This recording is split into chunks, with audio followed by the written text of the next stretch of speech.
Киелі кітапты оқығанда, онда адам баласының бүлінгені туралы көп жазылған деген ой туады.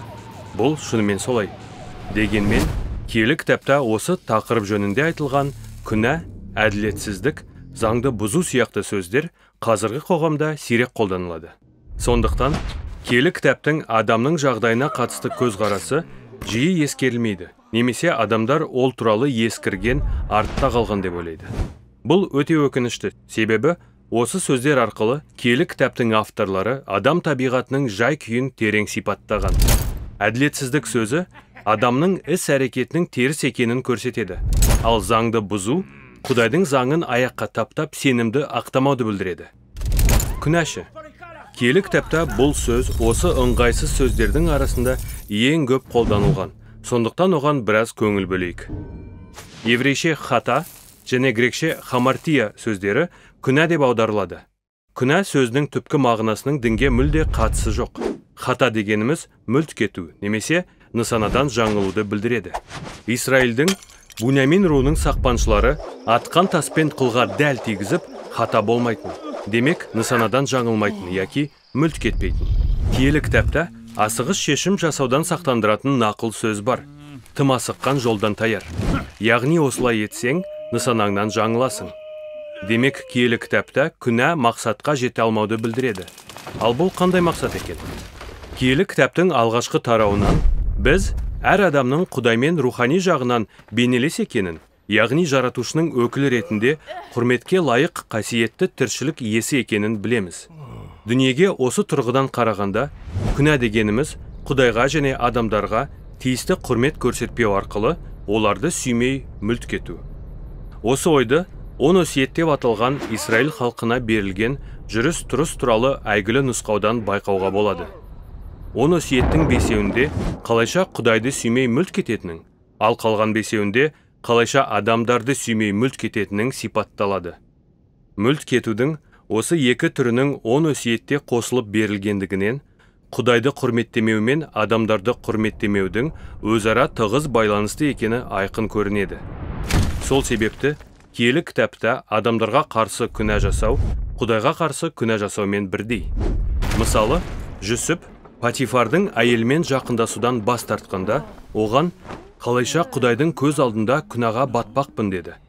Жүсіптің ойынша, Құдайдың бейнесі бар адам баласына құрмет көрсетпеу, Құдайды сүймеу деген сөз. Яғни күнә дегеніміз шынайы адамшылықтан мүлт кету. Бірақ тағы да айтатын нәрсе бар. Киелі кітаптағы күнәнің бір қызық жағы мынадай. Мүлт кеткенде адамдар көбіне не оның солай екенін білмейді, не одан да сорақысы жеңіп жатырмын деп ойлайды. Мысалы, Перғауын Мысырдың шаруашылығын дамытып, қауіпсіздігін нығайтқысы келді. Оның ойынша, Исраилдіктерді құл қылу дұрыс іс болды. Ол мұны тиімді деп санады. Ал соның арты үлкен апатқа айналатыны ойына да кіріп шықпады. Саул патша болса, Дәуітті өлтірмек боп, елсіз далада соңынан қуып жүргенде, қылмыскерге әділ жазасын тартқызам деп ойлады. Бірақ ақырында ол сол зұлымның өзі екенін түсініп, мен күнә жасадым деп мойындады. Мен мүлт кеттім. Сонымен, күнә дегеніміз жаман нәрсе істеу ғана емес. Күнә өзімізді өзіміз оп-оңай алдайтынымызды, әрі жаман шешімдерімізді жақсы етіп көрсететін қиялға берілетінімізді білдіреді. Олай болса, адам баласы моральдық қатемен өзінің ойындағы жеңістің ара-жігін неге ажырата алмайды екен? Күнә сөзі киелі кітапта алғаш рет пайда болған жерде-ақ мұның себебі анық көрінеді. Қабыл мен Әбіл деген ағайындылар болған. Олардың ата-анасы жақында ғана жыланның азғыруына көніп, жақсы мен жаманды өз ақылдарына сай анықтауға тырысқан еді. Енді Қабылдың алдында да сондай таңдау тұрды. Ол інісіне Құдайдың ризашылықпен қарағанын көре алмай ашуланды. Сондықтан Құдай оған ескертті. Егер дұрыс істемесең, онда босағаңды хатаның жағалағаны. Ол сені емденуге құштар, бірақ сен оған жол бермеуің керек. Бұл оқиғада күнә, яғни моральдық мүлт кету, адамды жеп қойғысы келетін аш хайуан ретінде бейнеленеді. Осы әңгіменің немен біткенін де білеміз. Киелі кітап адам баласының теріс іс-әрекетінің, яғни біздің өзімізді өзіміз алдауға бейімділігіміздің бойымызда терең тамыр жайғанын көрсетеді. Ол өзімшіл қалауымызбен құштарлығымыздан бастап алып, бізді басқалардың есебінен бас пайдамыз үшін ұмтылуға арандатады. Осылайша, арамыздағы байланыстар бірінен соң бірі үзіліп кетеді. Сол себепті Паул елші жаңа келісімде хамартияны адамдарды билеп төстейтін күш деп сипаттаған. Ол тіпті былай деп қорытты: бойымызда күнәлі құмарлық бар. Сондықтан өзім жек көретін істерді істеймін.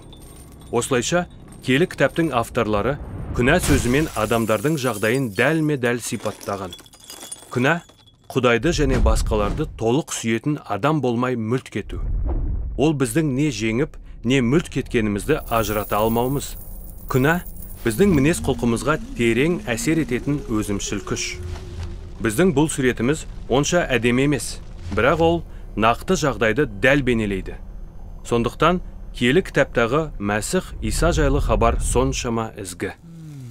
Мәсіх шынайы адамға айналған жаратушы. Бірақ ол Құдайды әрі адамдарды сүймей мүлт кетпеді. Яғни ол күнә жасаған емес. Бірақ ол адамдардың мүлт кеткен барлық істерін өз мойнына алды. Мәсіх басқалар үшін өмір сүріп, олардың күнәларының құнын өтеу үшін жанын қиды. Ол өлімнен қайта тірілді. Енді өзіне сенім артқандарға өз өмірін ұсынады. Петр елшінің айтқанындай, ол ешқандай күнә жасаған емес. Біз күнәнің құлдығынан босатылып, әділ өмір сүре алуымыз үшін Мәсіх айқыш ағашта күнәларымыздың айыбын өз денесінде көтеріп тұрды. Міне, киелі кітаптағы күнә сөзінің мән жайы осындай.